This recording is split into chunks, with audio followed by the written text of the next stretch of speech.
Doctor Ashfaq نے چائے کا کپ میرے سامنے رکھا اور مجھ سے مخاطب ہو کر کہنے لگے، جواد، ایک بات میں تمہیں کافی دنوں سے بتانا چاہ رہا تھا، لیکن تمہارے مصروف شیڈیول کی وجہ سے رہ گیا۔ یہ لڑکی جسے تم ابھی ہمارے پاس چھوڑ کر آئے ہو، وہی لڑکی ہے جس کے بارے میں نے تم سے کچھ وقت پہلے رشتے کی بات کی تھی۔ یہ سن کر میرے چائے کا کپ ہاتھ سے چھوٹتے چھوٹتے بچا۔ میں نے حیرانی سے ان کی طرف دیکھا جیسے وہ کوئی مذاق کر رہے ہوں، لیکن ان کا لہجہ اور چہرہ بالکل سنجیدہ تھا۔ انہوں نے بات جاری رکھی، یہی وہ لڑکی تھی، اور جب یہ اچانک غائب ہو گئی تو میں تمہیں کچھ بتانے کی حالت میں نہیں تھا۔ میں بہت پریشان تھا، سوچ رہا تھا کہ اگر یہ نہ ملی تو کیا ہوگا۔ میں نے اس وقت تم سے بات روک دی تھی اور سوچا کہ کچھ ہفتے بعد تم سے رابطہ کروں گا، لیکن تم خود اسے ہمارے گھر لے آئے۔ یہ بات سن کر میرے دل کی دھڑکن تیز ہو گئی۔ میرے ذہن میں وہ تمام لمحے گھومنے لگے جب میں نے اس کے ساتھ وقت گزارا تھا۔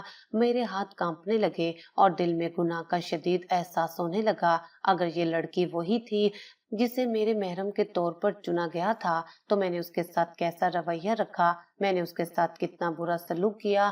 میری پریشانی صاف ظاہر ہو رہی تھی۔ اشفاق نے میری حالت کو محسوس کرتے ہوئے پوچھا، جواد، تم اتنے پریشان کیوں ہو؟ کیا بات ہے؟ میں نے گھبراہٹ میں جواب دیا، کچھ نہیں، بس یہ سب غیر متوقع تھا۔ وہ مسکرائے اور بولے، یہی سوچ رہے ہو کہ یہ تو ایک ذہنی مریضہ ہے؟ میں نے سر جھکا لیا اور وہ بات جاری رکھتے ہوئے بولے، دیکھو جواد، میں تمہیں اس کے بارے میں سب کچھ بتاتا ہوں۔ یہ بچپن سے ہی اس طرح کی نہیں تھی۔ اس کے ماں باپ کا رویہ اس کے ساتھ بہت برا تھا۔ وہ ہمیشہ آپس میں لڑتے رہتے تھے اور اپنی بیٹی کو بالکل نظر انداز کر دیتے تھے۔ پیار، توجہ اور محبت جو ایک بچے کا حق ہوتا ہے، اسے کبھی نہیں ملی۔ وہ اس طرح نظر انداز کیے جانے کی وجہ سے نفسیاتی طور پر متاثر ہو گئی اور اپنی معصومیت کھو بیٹھی۔ یہ بیچاری اسی لیے اس حال میں ہے۔ یہ سن کر میرے دل میں ایک ہمدردی کا احساس پیدا ہوا، لیکن ساتھ ہی میرا اندرونی اضطراب بڑھتا جا رہا تھا۔ ڈاکٹر اشفاق نے اپنی بات جاری رکھی، جواد، تمہاری زندگی میں بھی کوئی ایسا نہیں ہے جو تمہارے ساتھ ہو، نہ ماں باپ، نہ بہن بھائی۔ ایسے اکیلے لڑکے کو کوئی اپنی بیٹی دینے کو تیار نہیں ہوتا، لیکن تم سمجھدار ہو اور تم ایک ڈاکٹر ہو۔ تم نے اپنی زندگی کو اپنے لیے بہت مشکل بنا دیا ہے، لیکن یہ لڑکی تمہاری زندگی آسان کر سکتی ہے۔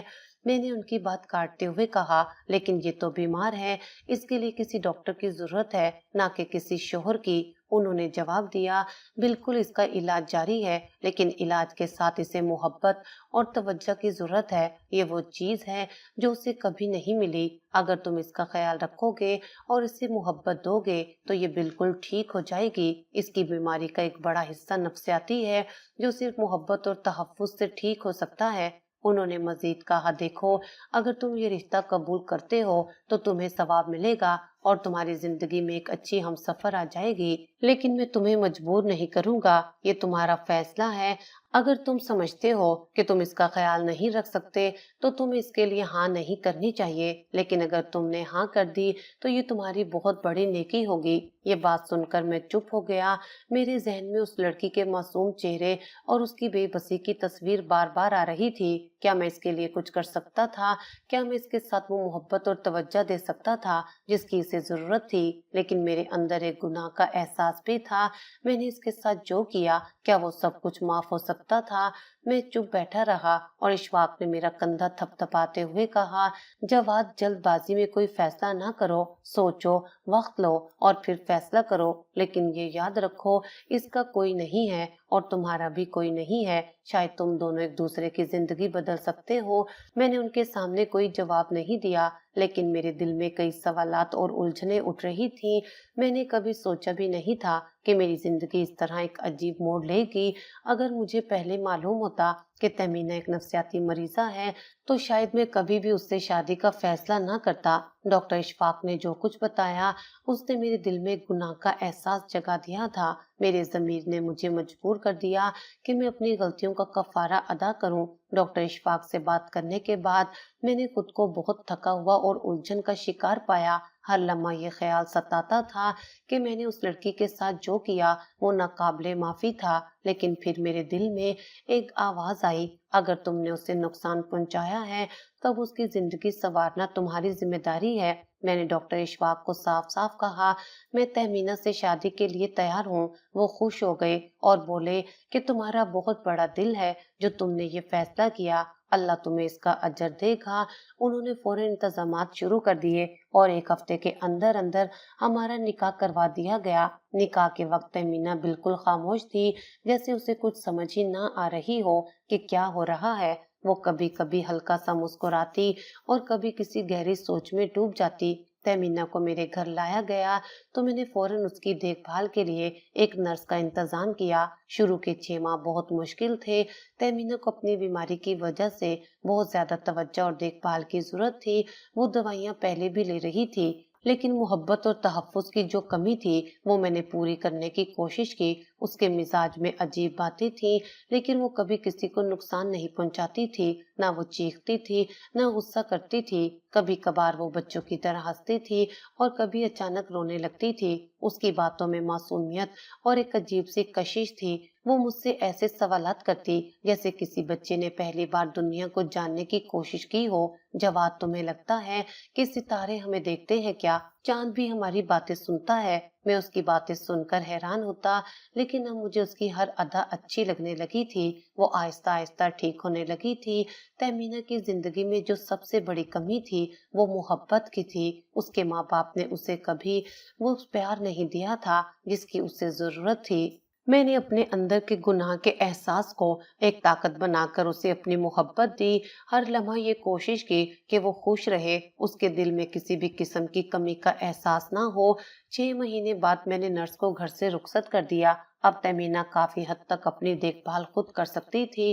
وہ میرے ساتھ کھانا بناتی، باتیں کرتی اور کبھی کبھار شرارتیں بھی کرتی۔ وہ آہستہ آہستہ ایک نارمل زندگی کی طرح واپس آ رہی تھی۔ میں نے اس کی زندگی کو معمول پر لانے کے لیے بہت سی چھوٹی چھوٹی خوشیاں دینے کی کوشش کی۔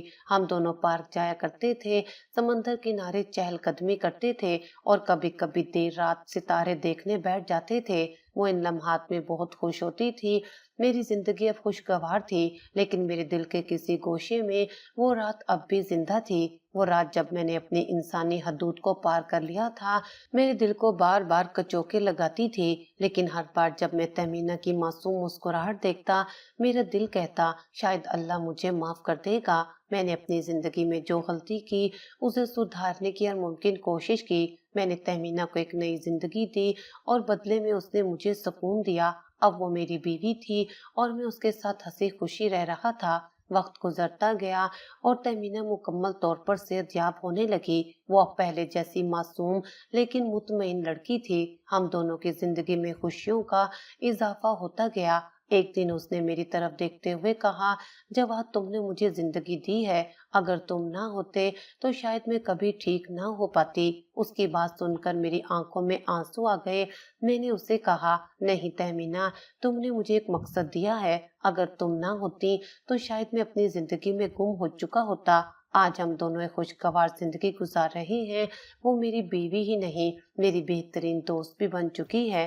میرے دل میں اب بھی اللہ سے معافی مانگنے کا سلسلہ جاری ہے، لیکن میں اس حقیقت کو تسلیم کرتا ہوں کہ تہمینہ نے میری زندگی بدل دی ہے۔ یہ کہانی صرف تہمینہ کے علاج کی نہیں بلکہ میری اصلاح کی بھی تھی۔ شاید یہ اللہ کی طرف سے میرے لیے ایک سبق تھا اور مجھے امید ہے کہ میں نے اس سبق کو سمجھ لیا ہے۔ میری اور تہمینہ کی زندگی ایک نئے سفر پر گامزن ہے، جہاں محبت، اعتماد اور معافی کے ساتھ ہم دونوں ایک دوسرے کے ساتھ خوش ہیں۔ اس رات میری زندگی نے ایک ایسا موڑ لیا تھا جس کا میں نے کبھی تصور بھی نہیں کیا تھا۔ میں ایک عام انسان تھا، اپنی زندگی میں الجھا ہوا، اپنے کام اور ذمہ داریوں میں مصروف، لیکن اس رات جب میری گاڑی کی روشنی میں وہ لڑکی بے یار و مددگار سڑک کے کنارے دکھائی دی، مجھے اندازہ نہیں تھا کہ یہ لمحہ میری پوری زندگی کو بدل کر رکھ دے گا۔ میں نے جو کیا وہ کسی بھی لحاظ سے صحیح نہیں تھا۔ میری اخلاقی اور انسانی حدود کی دھجیاں بکھر گئی تھیں۔ میں نے اپنے نفس کے سامنے ہار مان لی اور شاید اسی لمحے میری روح نے مجھے گنہگار ٹھہرا دیا تھا۔ لیکن میں ایک بات تسلیم کرتا ہوں کہ اس واقعے نے میرے اندر ایک نئی سوچ پیدا کی۔ جب میں نے تہمینہ کو دیکھا تو وہ صرف ایک اجنبی لڑکی تھی، لیکن آہستہ آہستہ وہ میری زندگی کا حصہ بن گئی۔ شاید یہ میرے رب کا فیصلہ تھا کہ گناہ کے نتیجے میں مجھے میری ہم سفر ملے۔ یہ بات عجیب سی لگتی ہے، لیکن زندگی کی حقیقت بھی عجیب ہی ہوتی ہے۔ میں اب بھی سوچتا ہوں کہ اگر وہ رات نہ ہوتی تو کیا میری زندگی میں تہمینہ آتی؟ کیا میں اس گناہ کے بغیر بھی اسے اپنی بیوی بنا سکتا تھا؟ یہ سوالات میرے ذہن میں بار بار گردش کرتے ہیں، لیکن ان کے جواب میرے پاس نہیں ہیں۔ میں یہ بات ضرور جانتا ہوں کہ اس رات کے بعد میں نے اپنی زندگی کو بدلنے کی ٹھان لی تھی۔ جب میں نے تہمینہ سے نکاح کیا تو میرے دل میں یہ عہد تھا کہ میں اسے خوش رکھوں گا۔ میں نے اپنی محبت اور توجہ سے اس کی زندگی کو بہتر بنانے کی کوشش کی۔ شاید یہی میرا کفارہ تھا۔ آج وہ میری زندگی میں خوشیاں لے کر آئی ہے اور اس کی معصوم مسکراہٹ میرے دل کو سکون دیتی ہے۔ لیکن کیا اللہ نے مجھے معاف کر دیا ہے؟ یہ ایک ایسا سوال ہے جو میں آپ سب کے سامنے رکھنا چاہتا ہوں۔ میں نے جو گناہ کیا وہ ناقابل معافی تھا، لیکن کیا میری توبہ، میرا کفارہ اور میری کوششیں مجھے معافی کے لائق بنا سکتی ہیں؟ آپ لوگوں کا کیا خیال ہے؟